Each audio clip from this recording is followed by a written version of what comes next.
I'm John Gill, and welcome to this month's edition of Fraud Talk, ACFE's podcast. My guest today is Ep.17. Evie is one of the instructors for our Principles of Fraud examination class, and she's actually just gotten through a session on obtaining confessions and doing signed statements. And so I asked her if she would mind coming over to the ACFE headquarters and talking to me a little bit about some tips on how to work with someone to get them more amenable to possibly confessing and kind of telling you exactly what they went on. Even though when you first sit down, that's usually not the mood that the person's in. They're usually sitting there thinking, okay, how much do they know?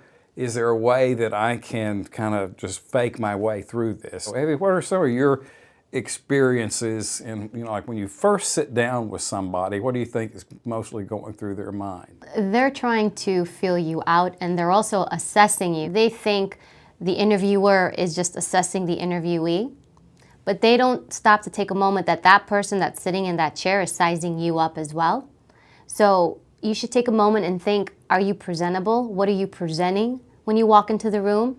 Is your shirt wrinkled? Are your shoes not shined? And these sound like silly little things, but you're exuding an image, and that image is either I'm well put together, and that translates to that person, you know what, this person's a serious person, they're a professional. But if you're disheveled, if your hair's unruly, if your shirt's untucked, if you're wrinkled, if your shoes aren't shined, then that person perceives that as a sign of weakness, and you're already starting behind the 8 ball. So I think that's the first thing you want to work on.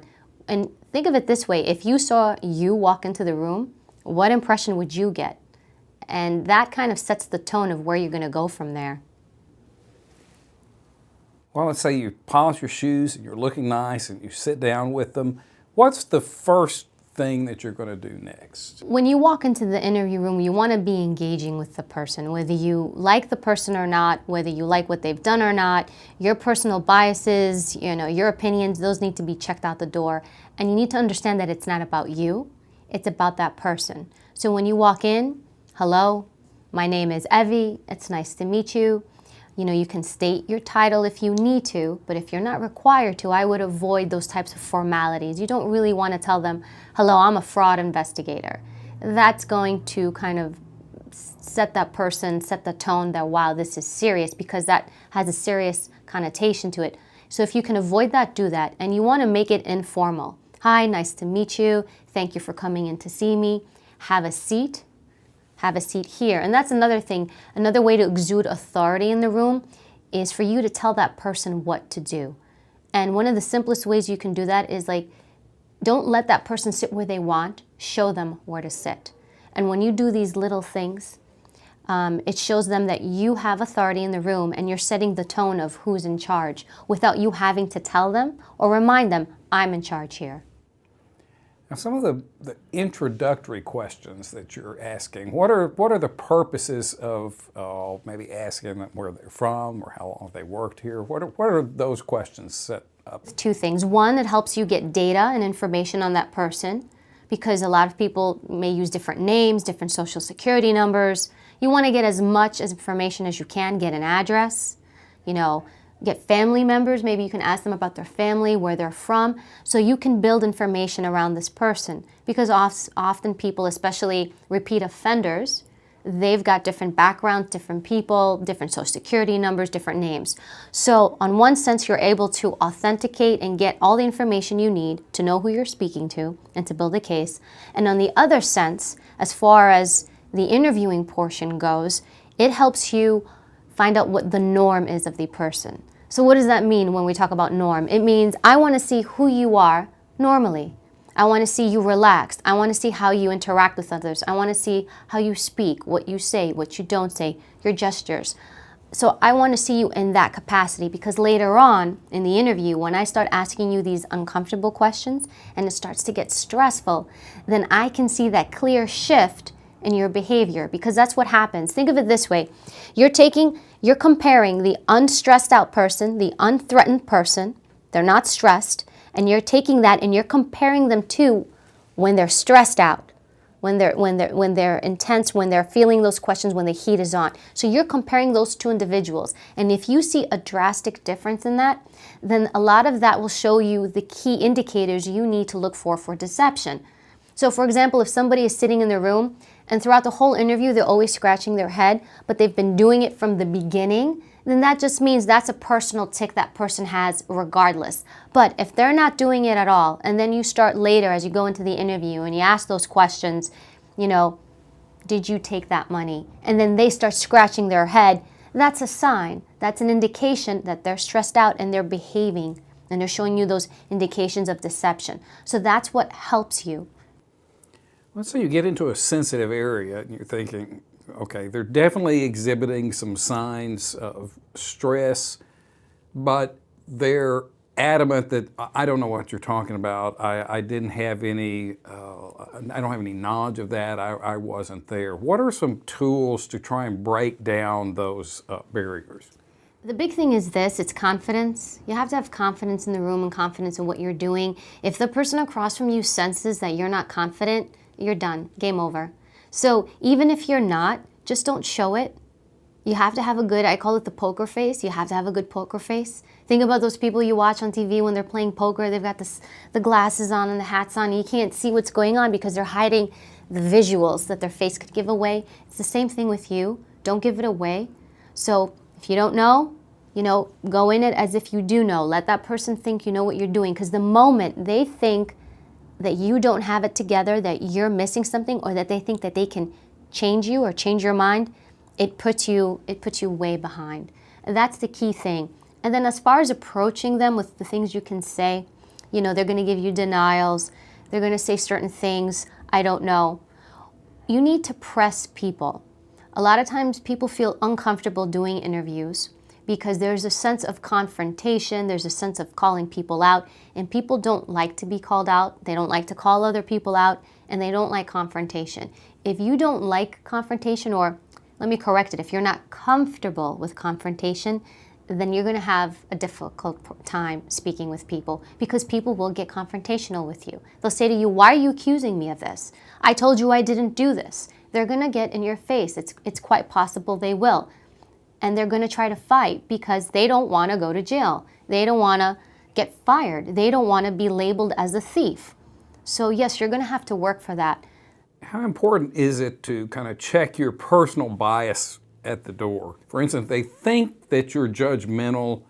How is that going to affect the interview process? Yeah, that's like the kiss of death for an interviewer. If somebody thinks you're judging them, then you might as well just leave the room. That's not what that's about. The interview is not about you. It's not about you making the other person feel bad for what they did or judging what they did. You have to understand you are there as a professional. You are there to collect information. You are there to elicit information. Then you are to take that information and give it to the people and allow the judge and jury, let those people pass judgment, not you.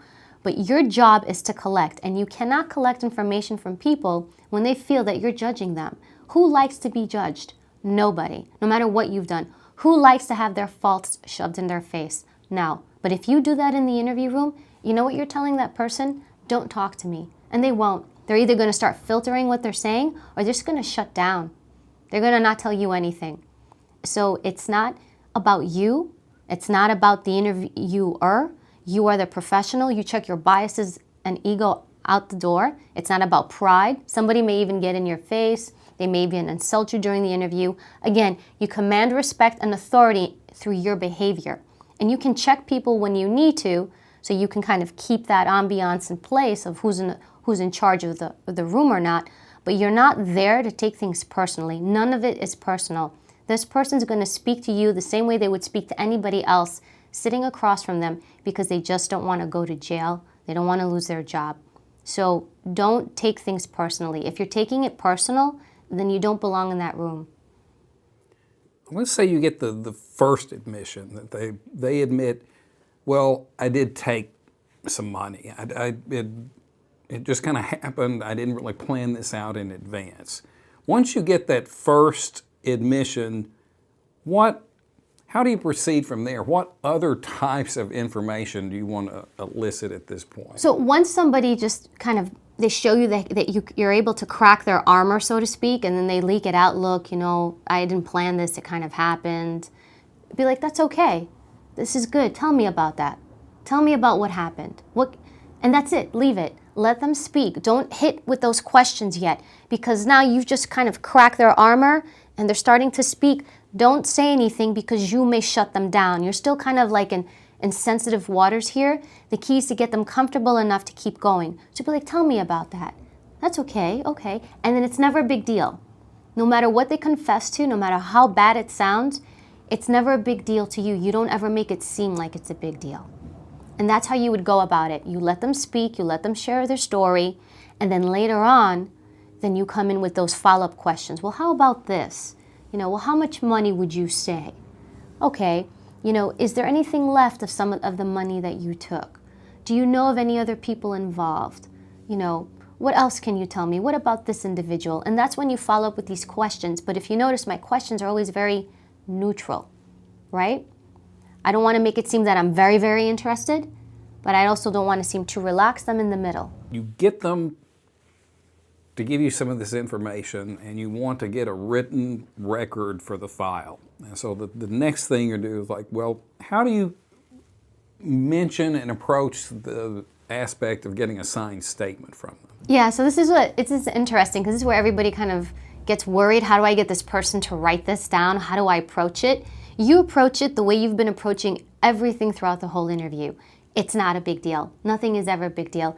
Okay, well, this is great. We're just going to put this down on paper just to make sure that I have everything accurately, that there's no misunderstandings and nobody's thinking you took $1 million when it was only, $200,000. We don't want to have any mistakes on that part. So that's a way you can, express it to that person.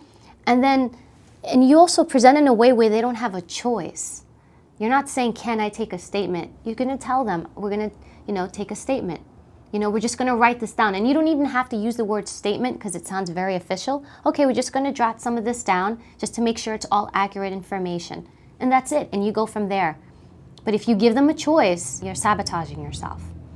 To get something down on paper, what are a couple of different ways that you can go about it? So there's a lot of different thoughts on that. One of the best ways would be to have that person write the statement in their own handwriting, but for you to dictate what they should write. I personally like this because, one, you're getting them to write it. It's in their own handwriting. And then so that means that they took time and they wrote it, and it's in their own handwriting. And that you're also telling them what to write, in that if you allow somebody to write on their own, they're going to start kind of getting sidetracked. They're going to write what they want. They may decide to leave out some of the things they told you, and then it gets complicated if you just let them freelance it and free write it on their own. Don't let them do that, because you know what you need. You know you need them to write, I committed X amount of fraud, X amount of dollars on this date, this many times. So then you can dictate to them. Be like, okay, this is what you should write. And again, when you say it, it's not a big deal. You use soft words. You don't use words like steal, lie, embezzle, fraud. You don't use those words. You say, okay, my name is, Ep.17.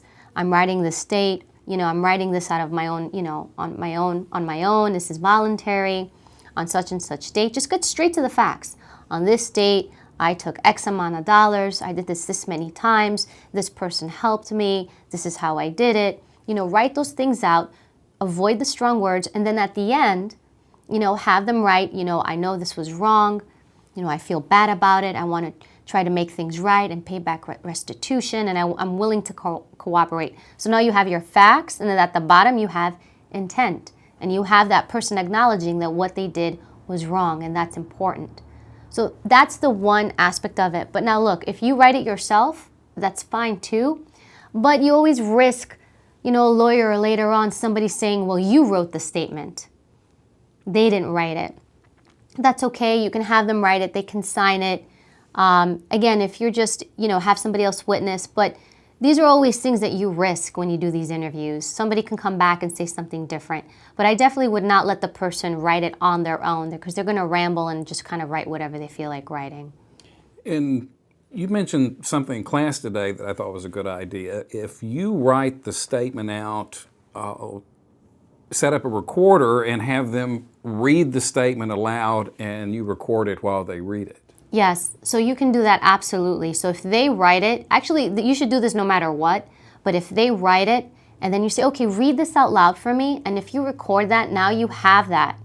You know, you hear the person reading the statement saying, okay, do you feel comfortable with that? Is that accurate? You know, anything else you want to add? No, this is correct, this is accurate, this is what we talked about. Now you have that person on tape consenting, and then they read through the whole thing. So they can't turn around and say, well, she wrote it, and I don't know what she wrote. If someone does confess orally during the interview, there may be a temptation for some people like, okay, well, I have witnesses, we all heard it, that's all we need, and just let's go ahead and quit while we're ahead and let them go. Why would you, if someone was telling you that was their procedure, why would you tell them to try as best that they can to get a signed statement while they're there?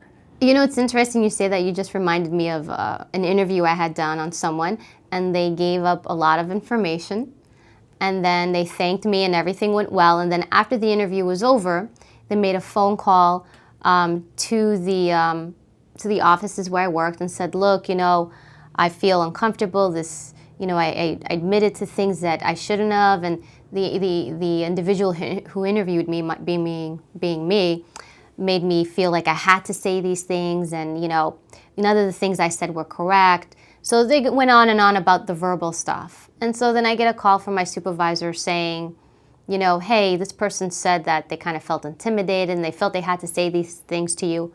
And I said, you know, that's kind of interesting because they felt very good to write it all down in their own handwriting. Here you go. Here's all 2 pages. So what that person did initially was to try to discredit me through the verbal conversation. They had forgotten about the written statement. And so I used that written statement. I said, here it is in black and white. And we always hear that. I will need to see it in black and white. When you get a written statement, it's good, especially if you're by yourself in the interview room with that person, because now you're going to get into the he said, she said thing, and then you might be called out and it's questionable. But when you get it written down, you could say, look, not only do I know they said this, but they wrote this down, and guess what? It's in their handwriting. Well, Evie, thank you for joining us. This has been very interesting. I've enjoyed it. And so do you have maybe one final comment for the listeners to, you know, if they remember nothing else, remember this? You know, be professional. Be a professional in that room. Some of the people you speak to, they won't be professional. Most of them won't. And don't mimic their behavior and don't get pulled into that. You maintain above board, you be professional, and you treat people with dignity and respect. Regardless of what happens at that room, there's no reason to disrespect anybody or to not treat them with dignity, and that will go a long way for you.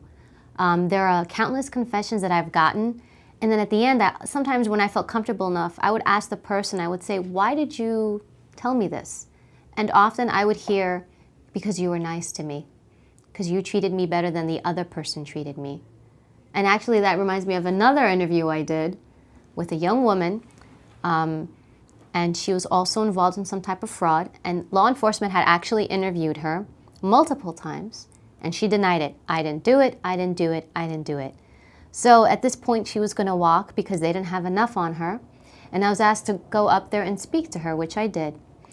And in the end, she gave me everything. At the end of the interview, I asked her, I was like, can I ask you, why did you tell me all of this? And you didn't tell the other officers. She said, because you were nice to me, and they weren't. It's really as simple as that. Sometimes that will get you the confession, just the way you treat people alone. That wraps up another episode of Fraud Talk. You can find more podcasts at acfe.com/podcast. Thanks for listening, and I will catch you next month.